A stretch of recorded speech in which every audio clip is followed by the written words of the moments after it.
Okay, in a project like this, there's a few big milestone events, and we've got one coming up this week. So the last big one we had was when we got the tub in.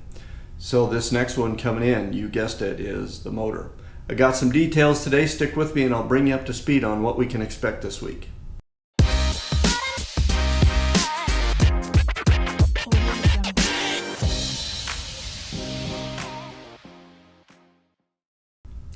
Okay, so here's how it went. I got my information from S&J Engines. As it turns out, they are based in Spokane, Washington, so I was right. It had to come east from up in the Northwest, or the Pacific Northwest. And it shipped on Friday, and it looks like it only took it a day to get into Salt Lake. So I started calling around today to try to find out when it was going to be delivered and if it was coming on a lift truck. And what I found is USF Redaway, the trucking company that carried the thing, has one of those annoying phone systems that is designed so that you can't ever talk to a human. You can only answer their automated prompts and put stuff in, and it will tell you, oh, your package is in Salt Lake City. Well, I knew that from the email I got. So after a frustrating little stint of trying to get some information, they finally called me, and I did get to speak to a person. And the motor is going to sit somewhere all day today, Monday, all day tomorrow, Tuesday, all day Wednesday, and then Thursday they'll put it on a truck and bring it out here. So I guess they're a long ways away from me, but I know where they're at. They're right over in the industrial part of town. It's about 10 minutes drive from here. So it's a little annoying, but I'll deal with it. So anyway, Thursday is going to be a big day. The gal I talked to did say it's coming on a lift gate, so they're going to drop it at the curb. I'll wheel it up here with my little moving cart kind of thing, and I got my spare tire rolling around on now, so should be all good. So I will kind of continue to make sure that I've done my housekeeping and kept the garage tidy. I did get my gaskets for the differential covers, and the front end is done, so I can slide back under there and get that thing buttoned up and get some gear lube back in it.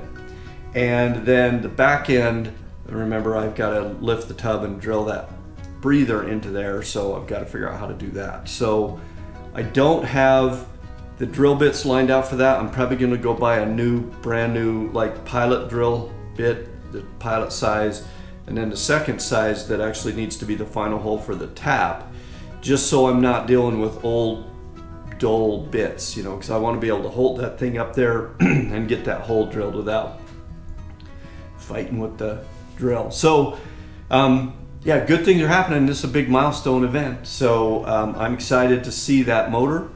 I was reading through the email they sent me with the break-in instructions and all that kind of stuff, so you know, it's getting real. I mean, when you start thinking about it, they're like, this is start it up, do this, to do that, it starts to get real. So yeah, let's tear into it and get ready for that thing, shall we?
Okay, it's time to open up this engine, but before I do, I just wanted to point a couple of things out here.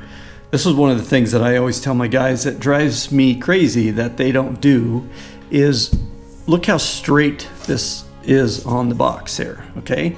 And look how straight the mailing label is. Now, this I opened, of course, but that seems like a little thing, particularly when you're talking to your employees and you're like, just put the damn label on the box straight. But it just kind of gives it an air of professionalism that you don't get if somebody just slaps the thing on there crooked.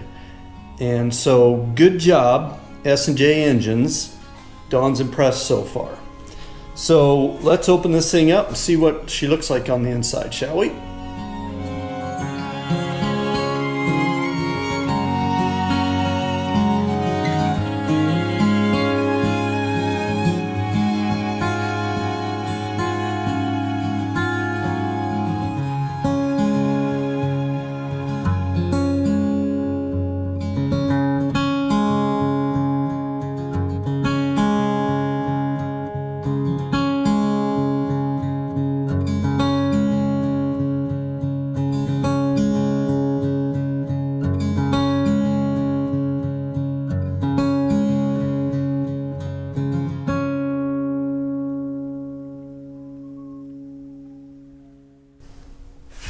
All right, well, we'll give you a little look down inside of here. It's a motor, that's for sure, just like we ordered.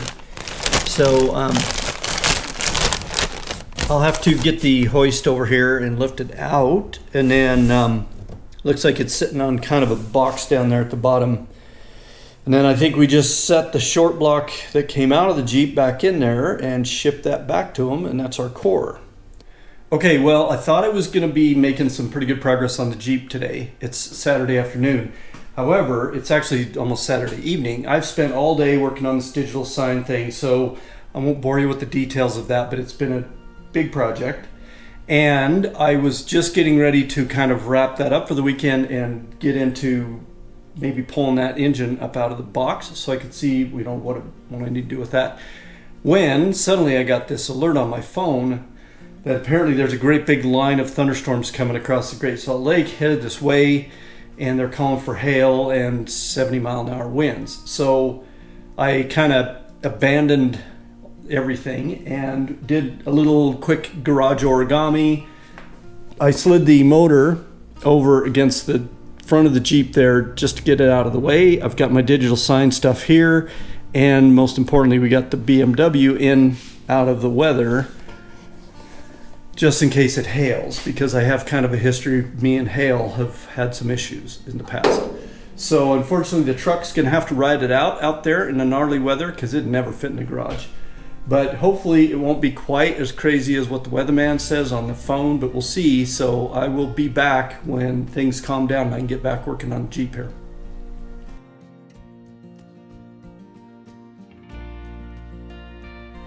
All right, well, I've got another one of Dawn's little pearls of wisdom for you here.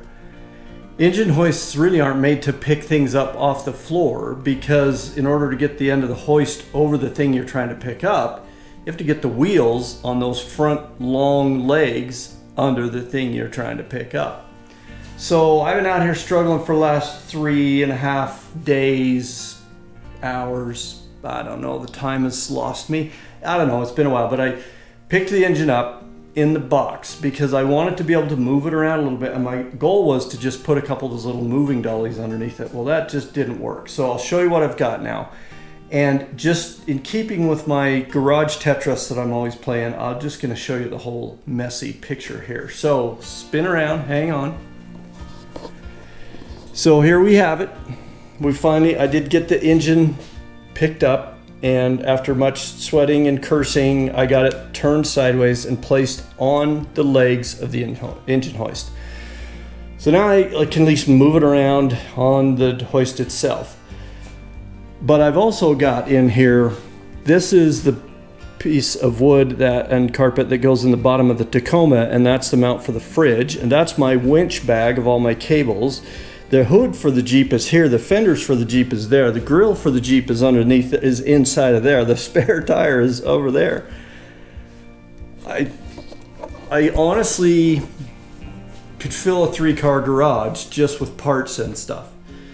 So anyway, I'm wrapping this up. I was trying to get ready to get the engine out of the box. And I think I have it now where I can probably now lift it up out of the box because I have the box sitting up on the frame of the engine hoist itself. And then my plan is,